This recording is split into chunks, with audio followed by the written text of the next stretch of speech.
ஓம் சைராம். நல்லது நினைப்போம், நல்லது நடக்கும். மனசில் பல நாட்களாக வெளியே சொல்ல முடியாத பாரத்தை சுமந்துக்கிட்டு வெளியே எதையும் காமிச்சிக்காம எல்லாம் சரியாக இருக்கிற மாதிரி போலியான சிரிப்போடு ஒரு பிம்பத்தை கட்டமைச்சு ஒரு போலியான வாழ்க்கை இன்னைக்கு பல பேர் வாழ்ந்துக்கிட்டு இருக்கோம். ஒருவேளை நம்மளோட கஷ்டத்தை வெளியே யாருக்கிட்டையாவது சொன்னோம் அப்படின்னா அதை பார்த்து இறக்கப்படுறவங்கள விட சந்தோஷப்படுறவங்க தான் அதிகமாக இருக்காங்க. போலியாக நமக்கு முன்பு நடித்து கொண்டும் வெளியில் நம்ம இப்படி தான் இருக்கணும்னு நினைக்கிறவங்க தான் நம்மளை சுற்றி இன்னமும் இருந்துக்கிட்டு இருக்காங்க.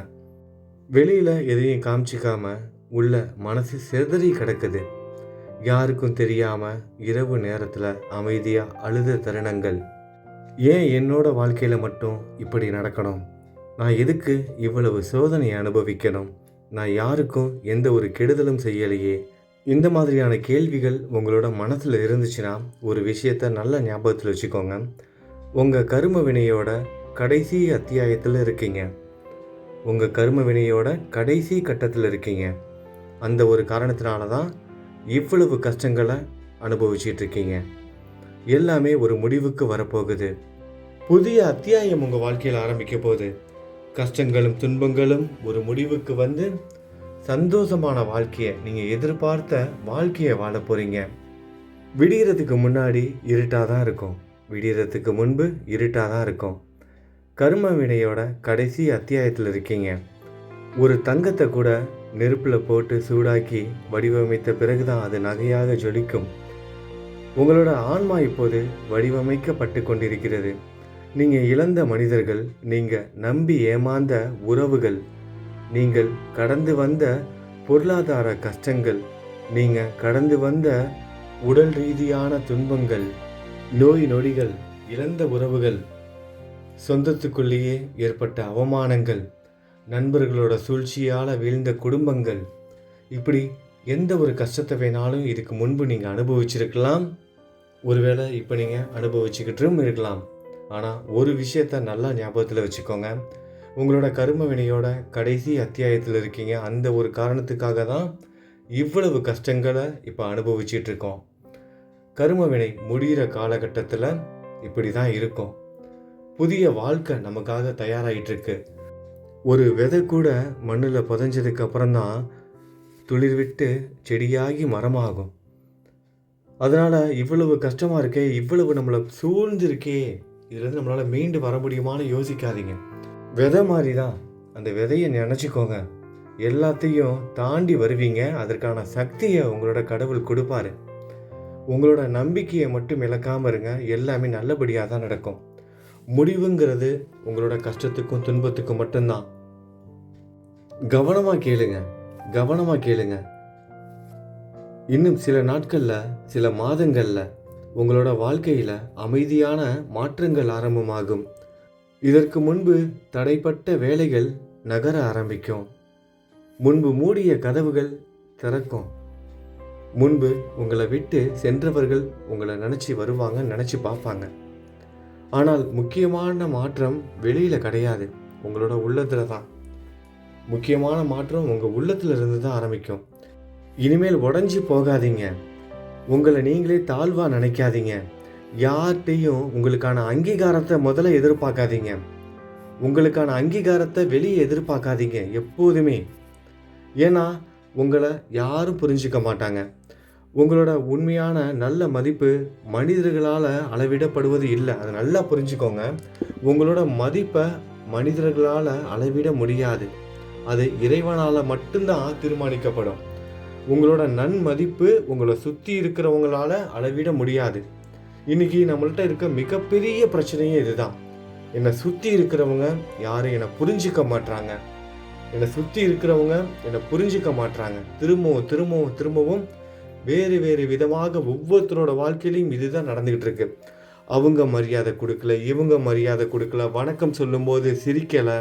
இந்த மாதிரி ஒவ்வொருத்தருக்குள்ளேயும் மற்றவங்களோட நினச்சி, மற்றவங்க நமக்கு கொடுக்குற அந்த மரியாதையை நினச்சி அளவிட்டுக்கிறாங்க. நம்ம இன்னும் உயர்ந்து வரலையோன்னு. உங்களோட அளவீடு இறைவன் கிட்ட தான் இருக்கு. உங்களுடைய நன்மதிப்பு அளவீடு இறைவனுக்கு தெரியும். அவர் கையில் அளவுகோல் இருக்கு. அப்புறம் ஏன் அமைதியாக இருக்காரு அப்படிங்கிற ஒரு கேள்வி உங்களுக்கு வரலாம். அவர் அமைதியாக இருக்கிறாருன்னு மட்டும் நினைக்காதீங்க. உங்களுக்காக வேலை செஞ்சுக்கிட்டே இருக்காரு. ஒரு மண்ணில் புதைச்சி வச்சிருக்காரு. விதை மாதிரி உங்களை மண்ணில் புதைச்சி வச்சிருக்காரு. மண்ணில் புதைஞ்சிருக்கும்போது இருட்டாக தான் இருக்கும். மண்ணில் புதைஞ்சிருக்கும்போது இருட்டாக தான் இருக்கும். அதற்கு வெளிச்சம் தெரியாது. ஆனால் அந்த இருளில் தான் அந்த விதை வேரை உருவாக்கும். உங்களுக்கான வேரை உருவாக்கிட்டு இருக்கீங்க. உருவாக்க வச்சுக்கிட்டு இருக்காரு.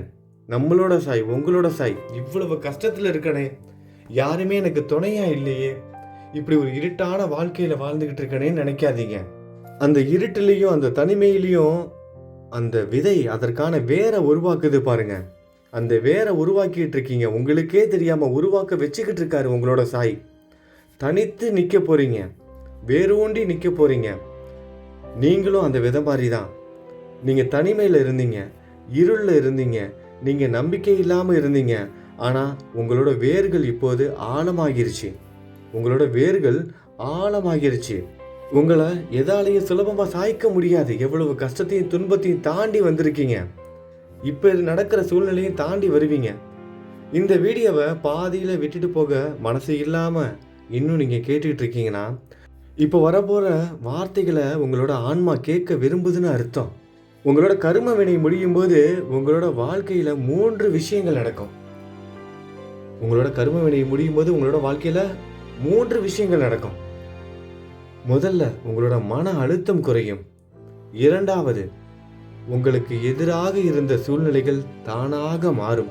உங்களுக்கு எதிராக இருந்த சூழ்நிலைகள் தானாக மாறும். ரொம்ப நாளாக நிறைய முயற்சி பண்ணியிருப்பீங்க சூழ்நிலைகளை மாற்றுவதற்காக. எந்த ஒரு முயற்சியும் பலனளிச்சிருக்காது. ஆனால் உங்களோட கர்ம வினை முடியும் போது அதுவாகவே மாறும். நீங்கள் சற்றும் எதிர்பார்க்காத மனிதர்கள்ட்டிருந்து உங்களுக்கு உதவி வரும். நீங்கள் எதிர்பார்க்காத மனிதர்கள் உங்களுக்கு உதவி செய்வாங்க. நீங்கள் கனவுல கூட நினைக்காத உதவிகள் உங்களை தேடி வரும். வாய்ப்புகள் தேடி வரும். கனவுல கூட நினைக்காத நல்ல விஷயங்கள்லாம் நடக்க ஆரம்பிக்கும். ஆனால் இதுக்கு முன்பு கடைசி அலை மாதிரி கடல்லேருந்து ஒரு பெரிய அலை வரும் பாருங்க. அதுக்கப்புறமா தான் கடல் அமைதியாகும். அந்த கடைசி அலை மாதிரி தான் இப்போ நம்ம வாழ்க்கையில் நம்ம சந்திச்சுக்கிட்டு இருக்க பிரச்சனை அப்படிங்கிறத நம்ம உணரணும். நீங்கள் உணரணும். அந்த கடைசி அலை, அந்த பெரிதாக வந்திருக்கிற அலை, இதுக்கப்புறம் கடல் அமைதியாகிற மாதிரி நம்மளோட வாழ்க்கையும் அமைதியாகும். இப்போ அனுபவிச்சுட்டு இருக்க கஷ்டமும் துன்பமும் தான் இதுக்கப்புறம் எல்லாமே சரியாக போகுதுன்னு மனசில் ஒரு எண்ணத்தை கொண்டுடுவாங்க. இந்த கடைசியாக வர அலை உங்களை இழுத்துட்டு போகிறதுக்காக இல்லை. அதை நல்லா புரிஞ்சுக்கோங்க. கடலோட ஆழத்துக்கு இழுத்துட்டு போகிறதுக்காக இந்த கடைசி அலை வரலை உங்களை நோக்கி. நீங்கள் எதிர்பார்த்த வாழ்க்கைக்கு கொண்டுட்டு போக போகுது. நீங்கள் எதிர்பார்த்த வாழ்க்கைக்கு கொண்டுட்டு போகிறதுக்காக இந்த அலை வருது. இன்னையிலிருந்து உங்கள் மனசில் ஒரு விஷயத்தை ஆழமாக வச்சுக்கோங்க. என்னால் முடியாது அப்படிங்கிற வார்த்தையை முதல்ல சொல்கிறத நிப்பாட்டுங்க. என்னால் முடியும்னு சொல்ல ஆரம்பிங்க. இப்போ சொல்லுங்கள். உங்களால் முடியும்னு ஒரு வாட்டி சொல்லிட்டு தொடர்ந்து கேட்க ஆரம்பிங்க. என்னால் முடியும், நான் மீண்டு வருவேன், நான் சந்தோஷமான வாழ்க்கையை வாழ்வேன், என் கடவுள் எனக்கு உறுதுணையாக இருக்கார், எல்லாம் சரியாக போகுது அப்படின்னு உங்கள் மனசுக்குள்ளேயே நீங்கள் ஒரு வாட்டி சொல்லுங்கள். ஏன்னா உங்களோட கர்ம வினை முடியும் நேரத்தில் உங்களோட எண்ணங்கள் தான் உங்களோட எதிர்காலத்தை, உங்களோட விதியை தீர்மானிக்கும். அதை நல்லா புரிஞ்சுக்கணும். உங்களோட கர்ம வினை முடிகிற நேரத்தில் உங்களோட எண்ணங்கள் மட்டும்தான் உங்களோட விதியை தீர்மானிக்கும். நீங்கள் முதல்ல உங்களை மன்னியுங்க. ஒருவேளை தவறுகள் செஞ்சுருக்கலாம். தவறுகள் செய்யாத மனிதர்களே கிடையாது. உங்கள் வாழ்க்கையில் இதுக்கு முன்பு நீங்கள் ஏதோ ஒரு தவறை செஞ்சுருக்கலாம். முதல்ல உங்களை நீங்கள் மன்னியுங்க. உங்களை நேசியுங்க. நீங்கள் உங்களை மதித்து நடங்க. முதல்ல உங்கள் மேலே உங்களுக்கு ஒரு நல்ல அபிப்பிராயம் ஏற்படணும். கடந்த காலம் உங்களோட வாழ்க்கையை வரையறுக்காது. கடந்த காலம் உங்களோட எதிர்கால வாழ்க்கையை வரையறுக்காது. இனி வரப்போவது உங்களோட உயர்வு மட்டும்தான். இந்த வீடியோவை, இந்த பதிவை, இந்த வார்த்தைகளை நீங்கள் கேட்கும்போது உங்களோட கண்களில் கண்ணீர் வந்திருந்துச்சுன்னா அது துக்கத்தோட கண்ணீர் கிடையாது. துக்கத்தோட உங்கள் மனசில் இருக்கிற அந்த துக்கத்தோட கண்ணீர் கிடையாது. இது ஒரு சுத்திகரிப்பு. உங்களோட உள்ளத்தில் தேங்கி இருந்த அந்த வலி வெளியேறுது. உங்கள் மனசில் தேங்கி இருந்த அந்த பாரம் வெளியேறுது. இறைவன் உங்களை இன்னும் கைவிடலை. அவர் இன்னும் உங்களை உயர்த்த தயாராக இருக்கிறாரு. உங்களுக்கு உதவி செய்ய தயாராக இருக்கிறாரு. உங்களோட கர்ம வினை முடியும் போது கடவுளோட ஆசீர்வாதம் ஆரம்பமாகும். அந்த ஆசீர்வாதம் உங்களோட வீட்டு கதவை தட்டிக்கிட்டு இருக்கு. திறக்கிறதுக்கு தயாரா இருங்க. இன்னைக்கு ஒரு தீர்மானம் எடுங்க. முதல்ல இன்னைக்கு ஒரு தீர்மானம் எடுங்க. இனிமேல் நான் பயப்பட மாட்டேன். இனி என்னை நான் தாழ்வா நினைக்க மாட்டேன்.